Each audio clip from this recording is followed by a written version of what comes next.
subscribe to our channel and press the bell icon. عزیز طلباء طالبات سر عبدالستار خان اس YouTube channel میں آپ تمام کا استقبال ہے۔ 10th سائنس 1 کوشچن نمبر 2 اے اور بی 10 نمبرات کے لیے امکانی سوالات کا سیٹ ہے۔ سوالات کے جوابات اور سرگرمیاں دیکھیں گے۔ چلیے شروعات کرتے ہیں۔ سوال نمبر 2 کا اے ہے، سائنسی وجوہات لکھیے۔ کوئی 4 نمبرات کے لیے 2 ہی کرنا ہوتا ہے۔ پہلا ہے، جھیل میں تیرتی ہوئی مچھلی کا بندوق سے صحیح نشانہ لگانا مشکل ہوتا ہے۔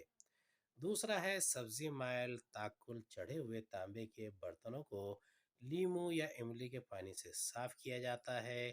تیسرا، مصنوعی سیاروں کو داغنے کے لیے ایک سے زائد کثیر مرحلے والی سیارہ بردار گاڑی کا استعمال فائدہ مند ہوتا ہے۔ پہلے کا جواب ہے، پانی میں تیرتی ہوئی مچھلی کے جسم سے آنے والی نور کی شعاعیں عمود سے پرے مڑ جاتی ہیں، کیونکہ یہ شعاع پانی یعنی کثیف واسطہ سے ہوا لطیف واسطہ کی طرف سفر کرتی ہے۔ دوسرا ہے، اس لیے پانی میں مچھلی کا حقیقی مقام کچھ اور اوپر نظر آتا ہے۔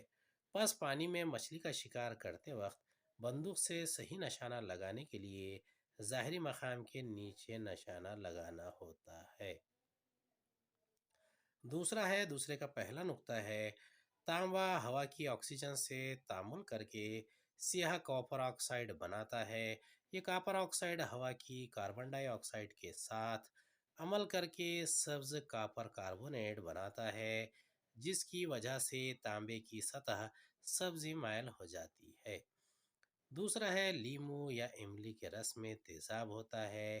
یہ تیزاب اساسی کاپر کاربونیٹ کے ساتھ عمل کر کے سبزی مائل سطح کو حل کر لیتا ہے، اور اس طرح تانبے کے برتنوں کی چمک دوبارہ لوٹ آتی ہے۔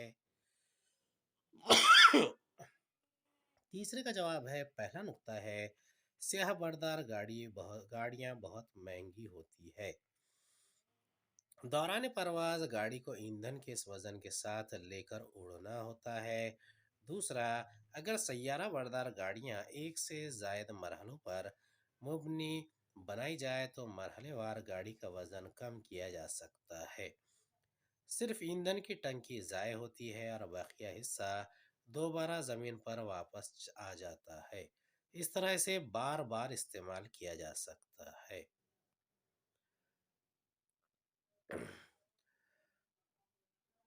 اگلا سوال ہے، ایک پر اور چھوٹے سے پتھر کے ٹکڑے کو بلڈنگ کے چھت سے ایک ساتھ گرایا جاتا ہے تو پتھر کا ٹکڑا پڑ سے پہلے زمین پر گرتا ہے۔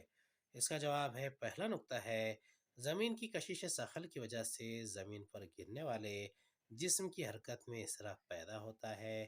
جب کوئی جسم زمین پر گرتا ہے تو اوپر کی سمت میں عموداً عمل کرنے والی ہوا کی رگڑ اور اچھال کی قوتیں اس کی حرکت میں مزاحمت پیدا کرتی ہیں۔ دوسرا نقطہ ہے، ہوا کی اس مزاحمت کا انحصار جسم کی شکل، جسامت، کثافت اور جسم کی رفتار پر ہوتا ہے۔ پتھر کے مقابلے میں پر کے لیے ہوا کی مزاحمت زیادہ ہوتی ہے، اس لیے نیچے کی جانب پتھر کی اسرائی حرکت پر کی اسرائی حرکت سے زیادہ ہوتی ہے۔ اس لیے ایک ہی بلندی سے ایک ساتھ گرانے پر پتھر کا ٹکڑا پڑ سے پہلے زمین پر گرتا ہے۔ دوسرا ہے، گروپ میں اوپر سے نیچے کی جانب جاتے ہوئے جوہری نصف قطر بتدریج بڑھتا ہے۔ اس کا جواب ہے، پہلا نقطہ ہے، نصف قطر سے جوہر کی جسامت کا تعین ہوتا ہے۔ دوسرا، ایک گروپ میں نیچے جاتے وقت نئے مدار کا اضافہ ہوتا ہے، جس کی وجہ سے بیرونی الیکٹران اور جوہر کے مرکزے کے درمیان فاصلہ بڑھتا جاتا ہے۔ ان الیکٹران پر مرکزے کی جانب سے کھینچاؤ کم ہو جاتا ہے، پس گروپ میں اوپر سے نیچے کی جانب جانے پر جوہری نصف قطر بتدریج بڑھتا ہے۔ تیسرا ہے، ایک ہی گروپ کے عناصر کی گرفت یکساں ہوتی ہے۔ اس کا جواب ہے، پہلا نقطہ ہے، کسی عنصر کے جوہر کے انتہائی بیرونی خول میں موجود گرفتی الیکٹران کی تعداد اس عنصر کی گرفت کے مساوی ہوتی ہے۔ دوسرا ہے، اب چونکہ ایک ہی گروپ کے عناصر کے انتہائی بیرونی خول میں الیکٹران کی تعداد مساوی ہوتی ہے، اس لیے وہ عناصر یکساں گرفت ظاہر کرتے ہیں۔ مثلاً گروپ اے کے عناصر ایک گرفتی الیکٹران کھوتے ہیں، اس لیے گروپ ایک میں موجود عناصر کی گرفت ایک ہوتی ہے۔